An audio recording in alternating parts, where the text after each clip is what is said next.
Why is change management and communication so crucial? I'm Alyssa Blackburn. I'm Mike Loder. The Tech Edge starts now. Hello everyone and welcome back to the program presented by the team at AvePoint, where each episode we delve into the latest industry trends for business IT and their significance in today's ever-changing landscape. Now in this episode we discuss why change management should never be left behind when implementing technology solutions and projects. Now Alyssa, have you got any crazy out there future predictions? Well, okay, so when I was at university, in the 90s, I made a prediction once that text messaging was never going to catch on. But a friend of mine was teaching me how to text message because it was brand new at that stage. And she was like, look at this. And I said to her, that's the most ridiculous thing I've ever seen. Nobody will use that. What, like on the little Nokia? Yeah, absolutely, when I was playing Snake. And then so I said to her, no one's going to use that because surely you just pick up the phone and call, get the conversation done with and be finished. Might have got that one a little bit wrong now, because if people call me now, I'm like, please, why are you not sending a text message? Right? So don't be so ridiculous. But do you know why I made the change? Why? To text messaging? Because it was better than what I had before. And this is one of the things that is so important to talk about when we talk about change management and communication and that's giving people something that is better than what they had before. But it's also one of the first things to be cut when we're talking about technology projects, which is, of course, giving people something that's better than what it was before. So that's why our guest today, who is Ruth Tank, the director at Epyon Consulting, is going to talk to us about why organisations simply cannot afford to remove change management and communication when we're looking at these big projects. Well, let's not mess about. Let's bring her in. It's good to see you. Can we start with the explanation of the role of change management in the success of a technology project? Take us through it. Sure. So I think most project teams are comfortable talking about delivering projects on time, on budget, within scope. So that's usually what the project team are responsible for doing. But the change management team are those that are going to be responsible for delivering the actual business benefits, the business value. Alyssa, as you said, making a positive difference to people's lives.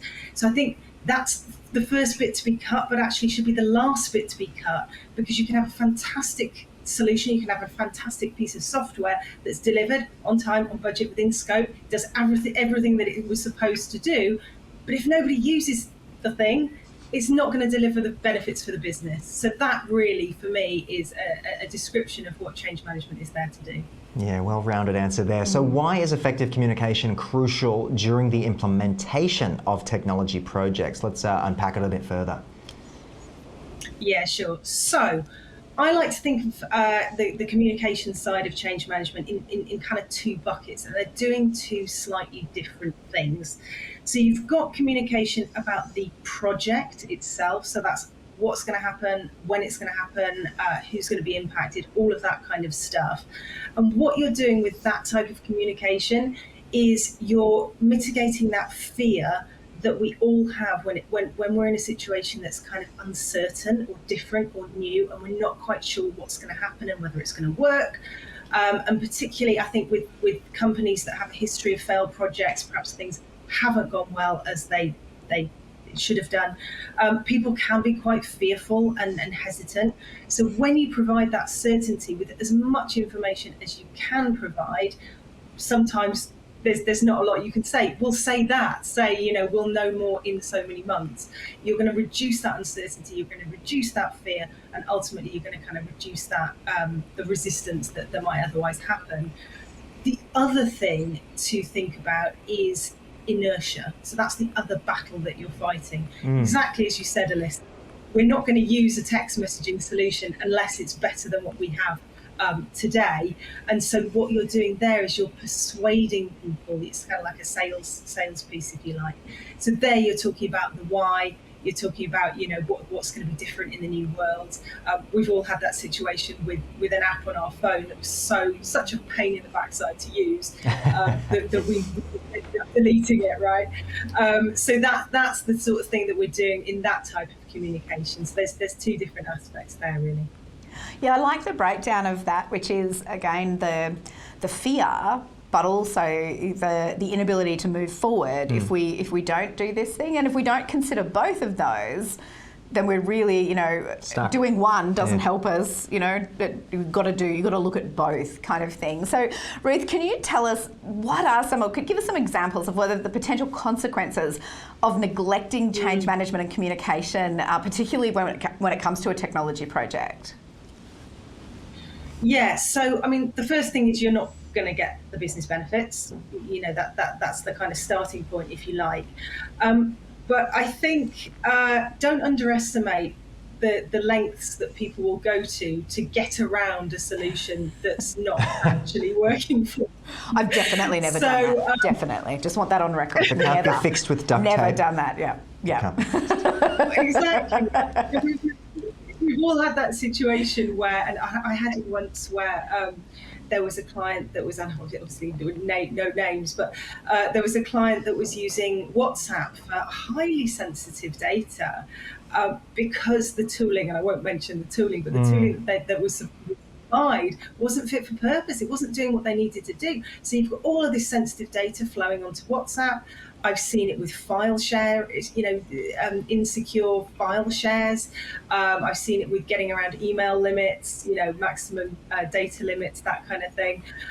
So yeah, don't underestimate how people will find these little workarounds. Then you get the shadow IT, and you get all of the kind of security and other implications that go along with that. So yeah, and the other thing I think to mention here is that. When people feel that fear and uncertainty around a change, they just switch off. And we've all heard the term quiet quitting. Engagement is a huge issue, right? Looking after people, making sure that people are happy at work. And if you communicate well, you can mitigate that risk that people just switch off from work. Ruth, that was a really good example you gave. I'm wondering if you can provide another one of technology projects that have failed due to inadequate change management and, of course, that communication that is so pivotal that we've discussed. Yeah, so I often get a situation where I will quote for a piece of work and the client will come back to me and say, too expensive, that's the people stuff, it's a great solution. Everyone's just going to use it, right? Because it's fantastic and the sales team did a cracking job. And of course, it doesn't work like that. And I get a call 6 months later or 12 months later, and the client's going, yeah, okay, perhaps we should have thought a little bit differently about that. I think the other really good example that I think every business or every organisation really can relate to some extent is the Teams rollout during COVID. And I'm a fan of the Microsoft product suite, but I think what happened was, from a change management point of view, we had something that we're always looking for. And it was a terrible situation, but we had that burning platform in the sense that people had to change. There was no alternative. People couldn't work if they couldn't have conferencing facilities, and so we joked about having made 3 months of change in 3 years of change in 3 months. But because a lot of it hadn't been, or a lot of the groundwork hadn't been laid for that, we're now in a situation where we're trying to clear up the mess of people rolling it out without defining what it was they wanted to use the product suite for. And you've got thousands of teams, you've got people using all of the different applications in different ways in different areas of the business. People are drowning in data, and those are some of the issues that you can get if you don't do that kind of engagement up front and you don't design the technology project around what your organisation needs to do, what your organisation needs to be good at. So that's more. I think everyone can relate to that. Yeah, absolutely. Yeah. Ruth, without wanting to steal your thunder before I ask you the next question, I think I just want to reiterate one of the points that you made there, because I think it's so critical, and that is organisations needing to define what the successful outcome looks like before the project starts, and so that they know what it is that they're working to, and they know what it is that they're there to achieve. And so many organisations just don't take that step by defining, well, what what it does success look like, and then assigning appropriately things like change management communication to get to that successful outcome. So understanding your outcomes at the beginning is definitely got a vote from me on one of those things that you should focus on. But Ruth, in your experience, what are the key benefits of prioritising change management and communication for all projects, of course, but maybe technology projects in particular? Yeah, and actually the first one really links to that point that you just made, Alyssa. If you don't tailor and I'm not talking about customization necessarily, or bespoking an out-of-the-box solution, but if you don't do that outcomes piece up front, you're going to end up with a product that isn't fit for purpose. So the first benefit is just having a technology solution that works for you, for your business, for what your people need to use it for. So yes, there's great out-of-the-box capability for CRM solutions and ERP solutions and all of these wonderful, products that we've got out there.